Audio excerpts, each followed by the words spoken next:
तो कागज पत्र रे अच्छे जे भेड़न रे अच्छन बोलिकी माननीय विधायक Shri Nihar Ranjan Mahanand. Honourable speaker ma'am,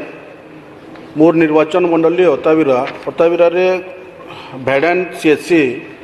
जेन जगह रे गुटे वर्ष पाखापाखि है न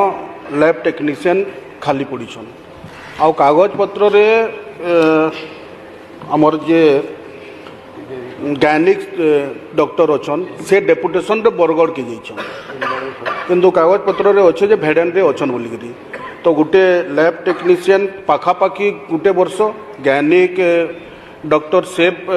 जाइछन डेपुटेशन रे ई अवस्था रे से भेड़न सीसीटा चलुचे। तो माननीय मंत्री को मुझे आशा रखमी जे तुरंत से गायनिक डॉक्टर को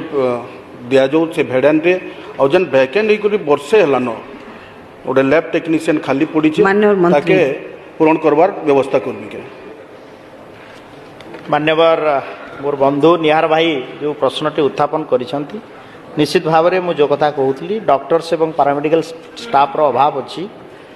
आमे लैब टेक्नीशियन पाई एबे ट्रिपल एसएससी थ्रू रे एग्जाम पाई देइछु रिक्वेशन तार हेले आमे तार पूरण करिवु ता सहित आमर जो से कथा उठेले जे ए जो गायनिक डॉक्टर रो कथा मु तांको सहित पर्सनली कथा हेबी एवं कोन डेपुटेशन रे ना आउ कोठु दिया ही परबा ता पई सुव्यवस्था करा जो।